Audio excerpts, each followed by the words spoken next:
Afternoon, ladies. Thank you again for joining me today. Can we just start off with you, Abigail, by you just telling us who you are and your position at the organization? Fantastic. Thanks, Amanda. My name is Abigail. I am the Communications and Alumni Relations Manager at the Mandela Rhodes Foundation, which is quite a mouthful, but the Mandela Rhodes Foundation is Nelson Mandela's legacy organization for leadership development in Africa. We offer a postgrad scholarship for study in South Africa in any field of study for students from across the African continent. And in 2013, I was a scholar in residence, so I'm also a beneficiary of the program. And today I work as the Communications and Alumni Relations Manager. Okay, can you tell us more about the competition and the prize? Absolutely. So at the MRF, we've got 4 values. Those are leadership, reconciliation, education, and entrepreneurship. And we've been going for almost 20 years. Next year is our 20th birthday. And we always wanted to be able to support people in our community who've got great ideas. We have a lot of talent in the community. We've got a lot of great minds and people who want to make a difference. So they run different types of initiatives and ventures, and we've always wanted to be able to support those financially. Can you just tell us more about the Mandela Foundation, the Mandela Rhodes Foundation, and the prize? Fantastic. Thanks, Amanda. So in 2021, we were very excited to launch a new initiative, which is called the Äänit Prize. It's our prize for social impact at the foundation. We have got about 585 scholars altogether, and you can imagine with such an incredibly talented pool of leaders from across the continent, they've got great ideas for how to improve conditions in various different communities.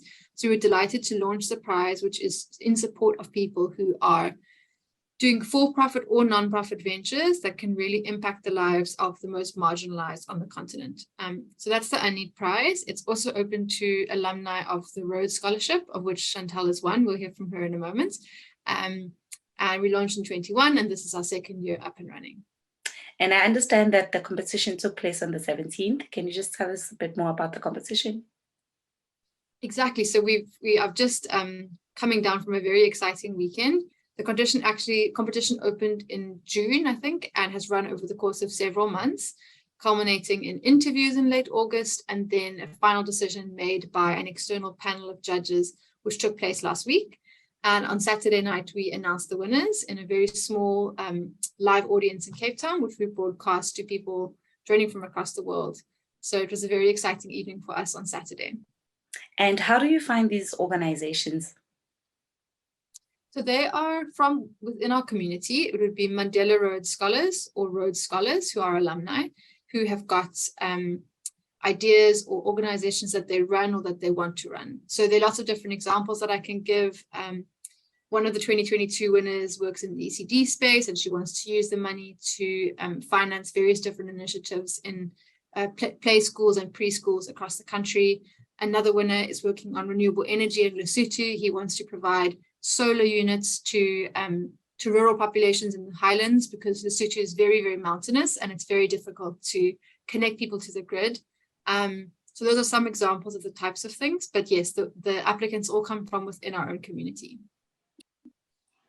Hi, Chantal. Thank you again for agreeing to do this interview with us.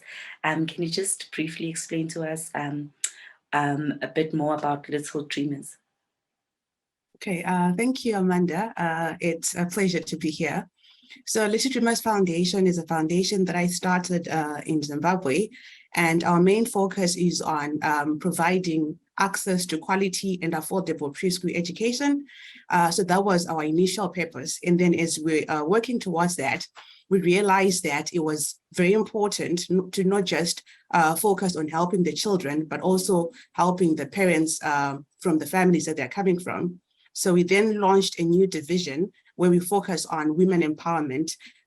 So it's basically promoting women's agency for economic development through technical and entrepreneurship skills courses that we offer to those women. Okay. And then can you just tell me more about, sorry, I'm just looking at my notes.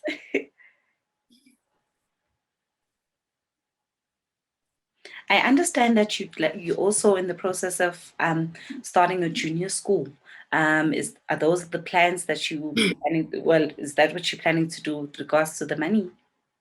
Yeah, so right now, this is a preschool, and so our children, we offer ECD-A and ECD-B.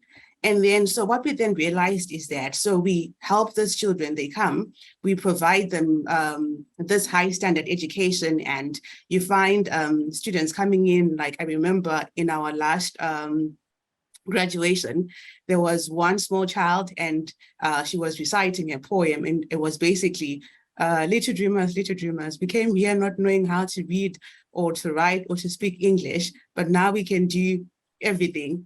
And we've received so much support from our community and from the parents.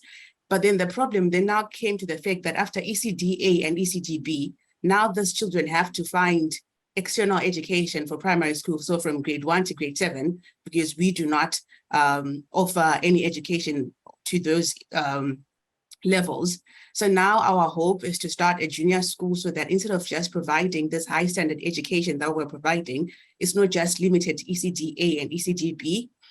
With the junior school, we'll then be able to expand from ECD-A, ECD-B to then move all the way to maybe grade 4, depending on the resources. So with the Äänit Prize now, we're going to use this money to purchase land that we're going to use to build the junior school. And then because the money is not enough to start the junior school as a whole, so we're going to also create a play center that can be used for school excursions and trips by other schools nearby for a fee. And then the money that we're going to get from the play center will then be saved in a savings account that will be used for the construction of the junior school in the long term. Okay, and I understand that it's Child Literacy Week. Well, it's Child Literacy Month actually in South Africa. How important is it for kids to be literate in terms of literacy, specifically when it comes to the school? No, child literacy is, I would say, one of the most undervalued things that I've seen that's happening, not just in South Africa or Zimbabwe, but literally worldwide. Because using the example of Zimbabwe, you find that there's a lot of organizations that come in, they offer support for through scholarships for primary school, high school, university, but everyone kind of forgets that the foundation is the most important. So if a child doesn't get the foundation right and they go to primary school, like it just literally affects everything else. So our focus now is we need to make sure that if children are going to be the leaders of tomorrow that we want, and if especially the girl child is going to be empowered, then it has to start from the foundational level. If we work on the foundation, everything else just kind of smoothens itself out. That's true. That's true. And tell me, Chantal, what does it mean for you to win this prize? Like, what does it mean for you? What was the essence of the win? On Saturday, I remember I was completely at loss for words. And it all still felt like a dream because, you know, you've been working on, you start off, you have this dream, because I grew up in this community. So I remember being 4 years old, and I had no money. Well, okay, so here's the story. So in Zimbabwe, what they did is they'll say you pay for your child either for the full day or for the half day. So if you pay for the half day because you can't afford the full day, your child has to, you have to come and collect your child at 12 p.m. And so my mom had paid for the half day. And so every time when she would send people to come and collect me for the half day, the preschool teacher would say, no, leave her to stay for the full day. And I hadn't paid for the full day. And so now for me, this is not just about, oh, let me think of what can I do to change the world? This is something very personal for me. And so for me, I want every child to have access to education, to foundational education, because in my head, if it hadn't been for my preschool teacher, who knows if I had just been doing the half day every time, who knows where I would have been? Who knows if I would have been able to become a Rhodes Scholar? Who knows if I would have been able to achieve all the things that I've achieved now because of people like her who saw potential in a 4-year-old who was very short and tiny. Like, that's, so for me, like, this is not just about, oh, what should we do, or what's this random thing that I think needs to be done, but it's about what have I seen in the community that needs to be changed, what have I gone through, and what can I do to make a difference that will change someone else's life. Mm-hmm. And I'm assuming for you, platforms like this are giving you that upper hand in terms of making sure that you're making a difference in your community. Very true, yes, and I'm very grateful for that. Okay. All right, Chantal, let's just go back to you, Abigail. Hi, thank you for joining us again. In terms of this prize, where would you like to see this project in the next 5 years? Sure, that's a great question. Let me think about that.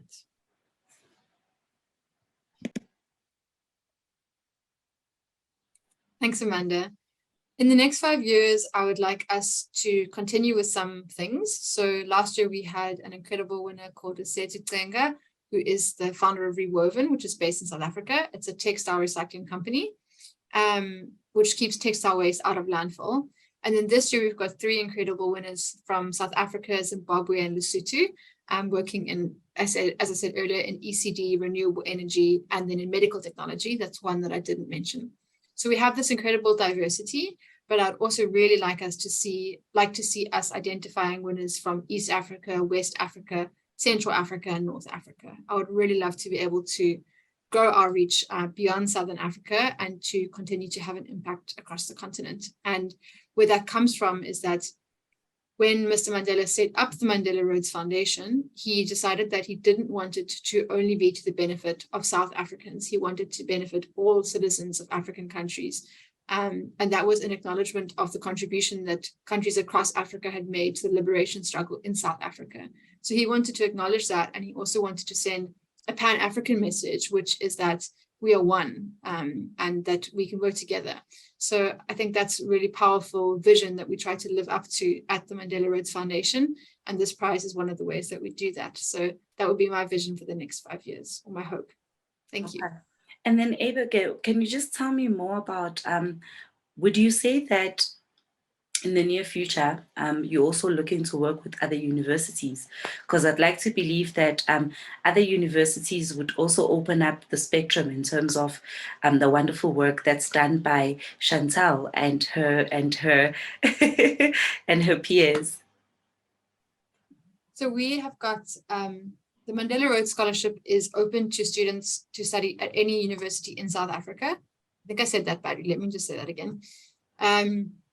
If you're applying for a Mandela Rhodes Scholarship, you can apply to study at any university in South Africa. We have some big major feeder universities that people, I think when they Google study in South Africa, you see the UCTs and the Stellenbosch, and you see the really big ones. But we've got loads of different higher education institutions in South Africa, and you can study at any one of them. And I think it's also important to mention that we don't have disciplines that we prefer. You can study any discipline. You can be a cellist and a Mandela Rhodes Scholar, or you can study agriculture or psychology. So we support postgrad study in any field and at any institution of higher education in South Africa. Thank you. Okay. And then would you say that the foundation supports the importance of literacy? Through our scholars, yes. So we have got scholars from many, many different disciplines, but a lot of them do work in the education space and also certainly in the ECD space. One of our other winners who I would have loved to have on this call is called Jessica, and she works for a national organization called the Do More Foundation in South Africa that focuses on early childhood education. And yeah, I think education is one of our 4 values at the Mandela Rhodes Foundation, but our impact is indirect. It's through our scholars and alumni.